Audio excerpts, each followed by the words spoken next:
My name is Della Marsh, and I was 26 years old the winter I lived in my car. Not camped, not parked temporarily. Lived. For 11 weeks, I ate gas station sandwiches in a 2009 Honda Civic with a cracked dashboard and a driver's side window that fogged from the inside every night. I kept a box of baby wipes in the back seat and a collared shirt on a hanger above the rear door so I could walk into interviews looking like I hadn't just slept in a parking garage. My family knew. They didn't offer help. They offered opinions. My mother said I had always been too proud for my own good. My cousin Brent said the economy wasn't that bad if you were actually trying. My Aunt Sandra, the one who hosted Easter and led Grace with her eyes closed, sent me a single text in December. It said, "Maybe this is God's way of showing you humility." I read it 3 times in the parking lot of a Whole Foods I couldn't afford to shop at. 3 years later, they called, not to check on me, not to apologize. They called because they needed something, and somewhere in that 3 years, without making a sound, I had become someone who had it to give. Welcome to her silent triumph, the channel where dignity doesn't announce itself, it simply arrives. Where the quietest people in the room have already done the work no one saw coming. If you've ever been written off by the people who were supposed to be in your corner, you're exactly where you need to be. Drop a comment below and subscribe, because this story is just getting started. Let me tell you who I was before the car, so you understand what they saw when they laughed. I graduated from the University of Tennessee with a degree in supply chain logistics in May of the year the industry froze. 3 rounds of layoffs swept through every mid-size firm in the Southeast. I had 2 offers rescinded before I started. My third offer, a coordinator position at a freight company in Nashville, lasted 4 months before the company restructured and eliminated the entire entry-level tier. I was back in Knoxville by October with $1,100, a lease that ended November 1st, and a family that had never fully believed in the degree in the first place. My father, Roland, had worked at the same tool and die shop for 22 years. He respected stability the way some people respect religion, as something that didn't require questioning. When I chose logistics over nursing, he nodded once and said, "That's a lot of schooling for something nobody can explain at Thanksgiving."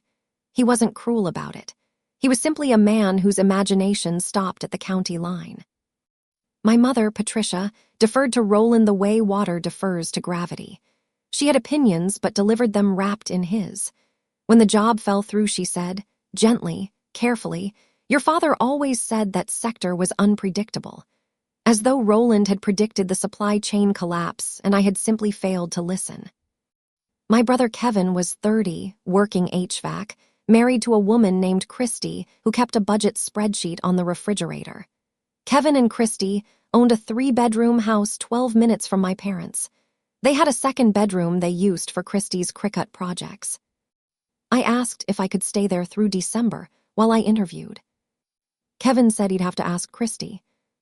Christy said they weren't really set up for guests. I said I just need somewhere to sleep. Kevin said he understood, but the timing wasn't great. That was October 28th. On November 1st, I loaded the Honda. I am not going to dress this up. Sleeping in your car is not a montage. It is not a character-building adventure you describe warmly at dinner parties years later. It is cold, and it is quiet in the wrong way. And there is a specific kind of loneliness that comes from watching apartment lights go on in buildings you cannot afford while you run your engine for 12 minutes to stay warm and then turn it off because you're rationing gas. I had a gym membership, $24 a month, that I kept for the shower.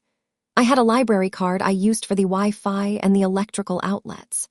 I had a list of 43 companies I was applying to, organized in a spreadsheet by urgency, compensation, and proximity to 3 different parking garages where the overnight security didn't run plates until 2 a.m. Nobody in my family knew about the spreadsheet. They knew about the car.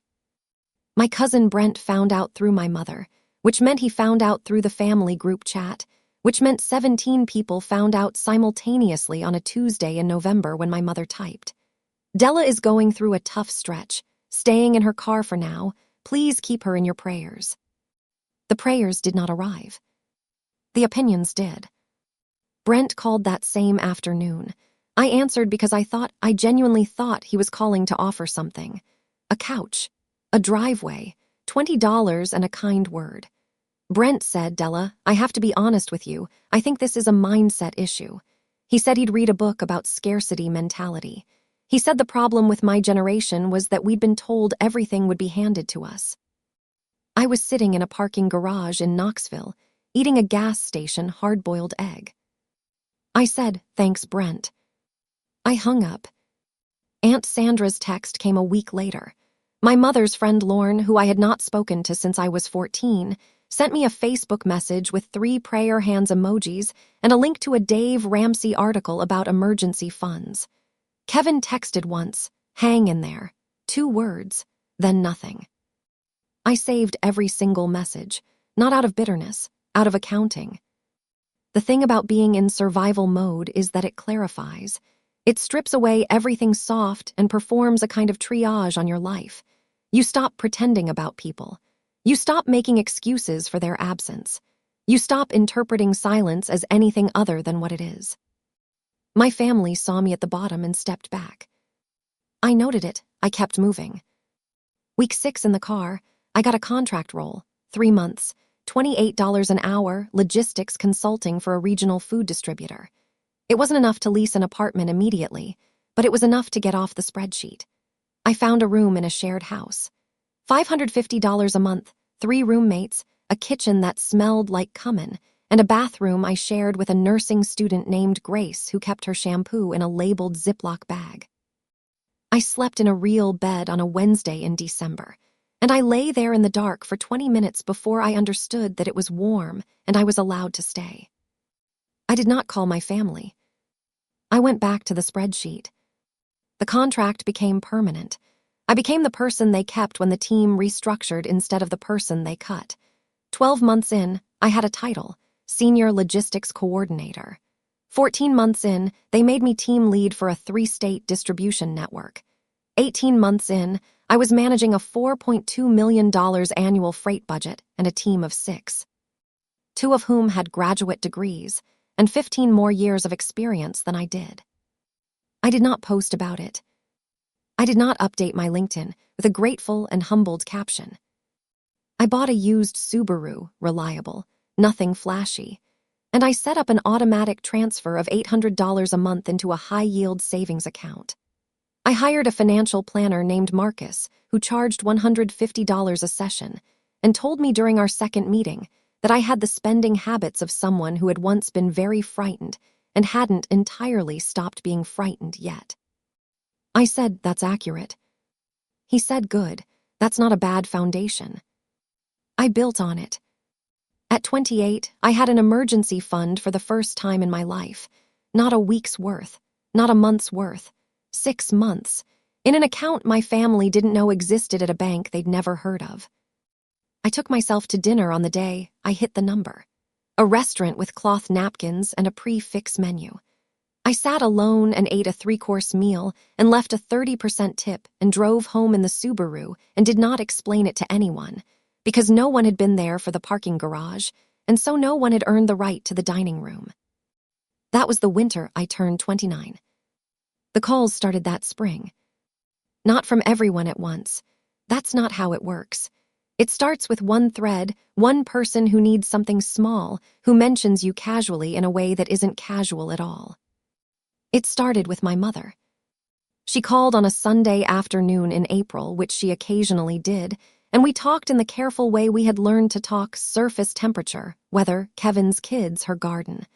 Then, near the end, your father's truck needs work. It's the transmission. The shop said 4,500. I waited.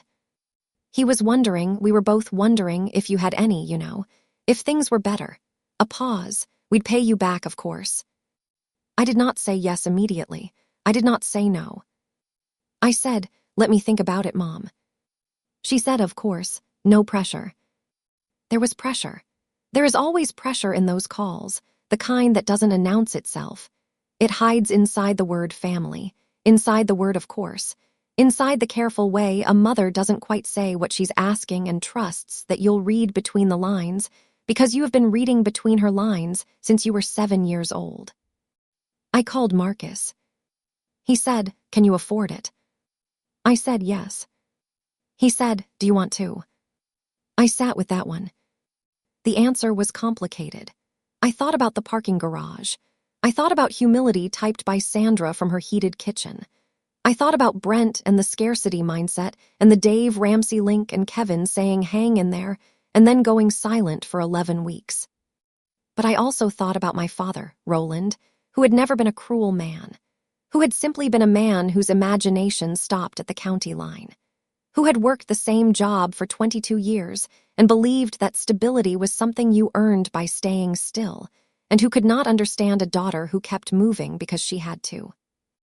I thought about what I actually wanted, not what I owed, what I wanted.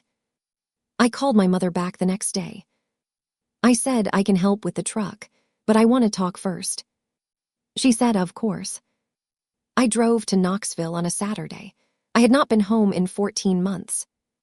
My mother had made roast chicken, which she always did when she wanted a conversation to go well. My father sat at the head of the table in the flannel he'd worn to the shop for 15 years. He looked older.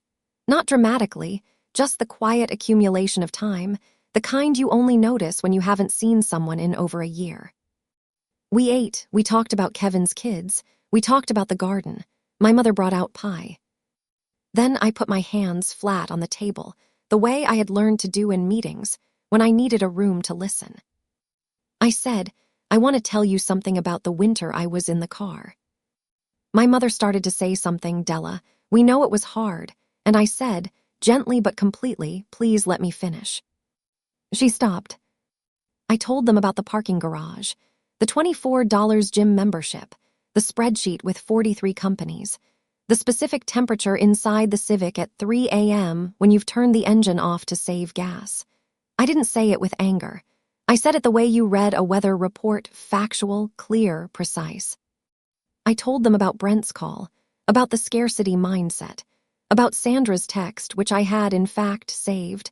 I read it aloud. Maybe this is God's way of showing you humility. My father's jaw moved. He didn't speak. I told them about Kevin, about the cricket room, about I'll have to ask Christy and the timing wasn't great and 2 words hang in there, and then 11 weeks of nothing. My mother had tears on her face by the time I finished. She said, we didn't know how bad it was. I said, you knew I was in my car, Mom. She said, we thought your father thought that if you really needed it, you would have asked more directly. I looked at my father. He looked at the table. I said, I did ask. Kevin said the timing wasn't great. A long silence, the kind that has weight. My father said, and I want to be precise here, because these were his exact words, spoken to the table, not to me. I should have called. 3 words in the wrong direction. He should have called. Not he was sorry, not he was wrong. But it was Roland, and Roland did not produce apologies the way other people did, and those 3 words from him cost something real. I nodded. I said, I'm going to help with the truck, not because of what you would have done, because of what I want to do. Those are different things, and I need you to understand that they're different. My father finally looked at me. I held his gaze. He nodded once. I wrote a check at the kitchen table, $4,500. I had it in the account I set up 14 months ago when I started being afraid in a different way, not afraid of survival, but afraid of ever being powerless again. I had it, and I chose to use it, and those 2 facts belonged entirely to me. My mother held the check for a moment, like she wasn't sure what to do with it. I said, cash it, Mom. It won't bounce. She made a sound that was somewhere between a laugh and a cry. Brent called 3 weeks later. He'd heard from my mother, because things always travel through mothers, that I was doing well. His voice had a different texture than it had in that parking garage phone call. Less certain, more searching. He said, I owe you an apology for what I said. The mindset thing. I said, you do. Silence. He said, I'm sorry, Della. I said, I appreciate that. I did not say it was fine. It was not fine. But an honest apology is a real thing, and it deserved a real response, not a performance of generosity I didn't feel. He asked how I was doing. I told him, senior coordinator, team of 6, freight budget in the millions. I said it plainly, without drama. The same way I had once read off 43 company names in a spreadsheet column. Just facts. He was quiet for a moment. Then he said, I'm in a rough patch, actually. I wondered if you had any thoughts on the job market. I almost laughed. Not meanly, just at the sheer geometric perfection of it. The man who called to give me a lecture about scarcity mindset while I was eating a gas station egg was now calling to ask for career advice. I said, I can talk to you for 30 minutes. Let me know what's going on. I gave him 30 minutes. I was honest. I told him what I'd actually done, the spreadsheet, the gym membership, the library Wi-Fi, the contract role, the way you build toward permanent by proving yourself in temporary. I told him what worked. I did not tell him it was easy. It wasn't. I did not make it inspirational. It wasn't that either. It was work and luck and not having anyone to catch me when I fell, which had forced me to learn exactly how far I could fall and still get up. At the end, Brent said, I really am sorry about what I said. I said, I know. I hung up and sat in my apartment, with my furniture in my name, and I looked at the Subaru keys on the hook by the door. The parking garage felt like another lifetime. It also felt like last week. Sandra called in June. Not directly, Sandra never calls directly. She had my mother relay a message, which is its own kind of cowardice, but I've stopped expecting anything else from people who can only reach across distance through intermediaries. The message was that Sandra was struggling. Her husband, Don, had had a health scare. Bills were mounting. She wondered if I had any financial advice. I thought about the text. Maybe this is God's way of showing you humility. I thought about it for a full 3 seconds. Then I called her back. Not because I forgave her.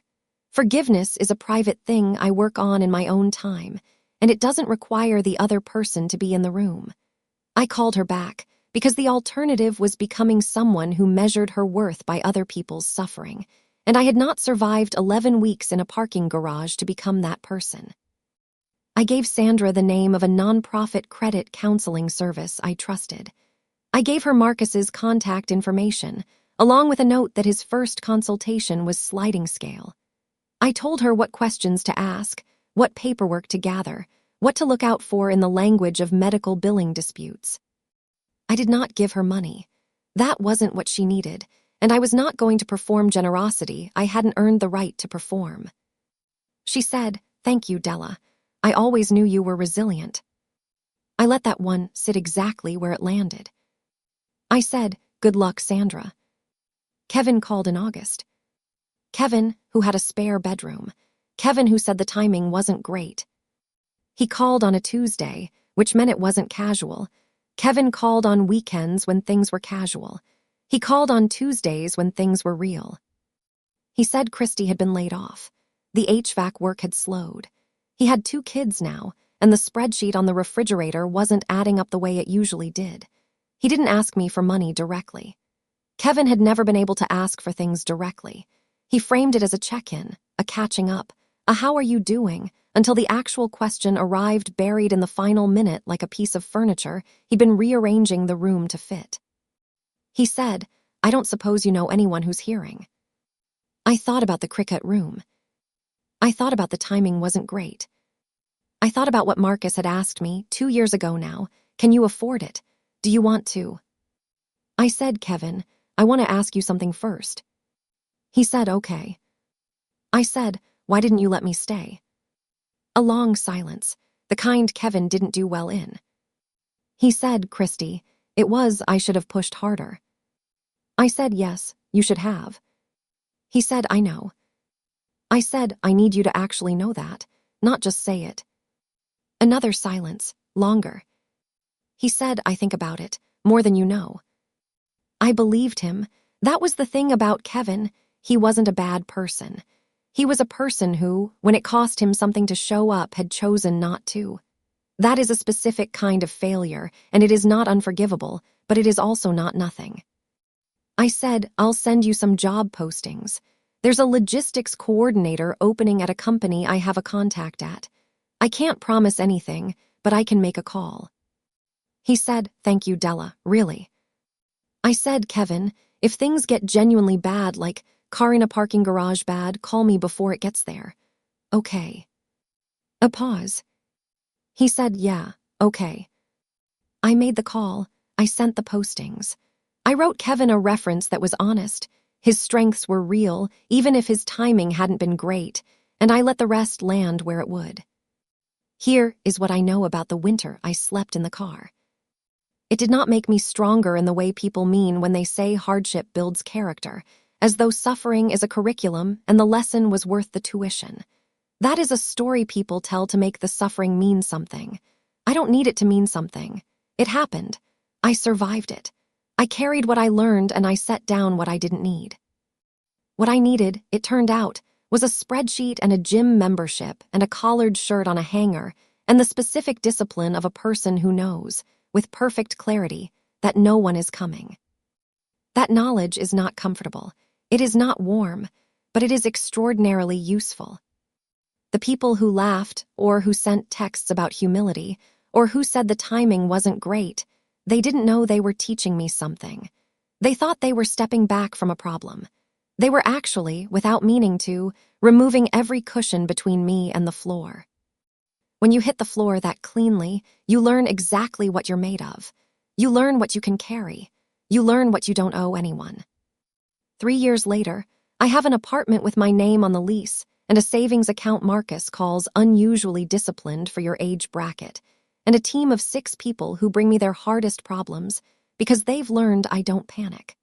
I have a father who said I should have called and a brother who is starting to understand the distance between hanging in there and actually being there.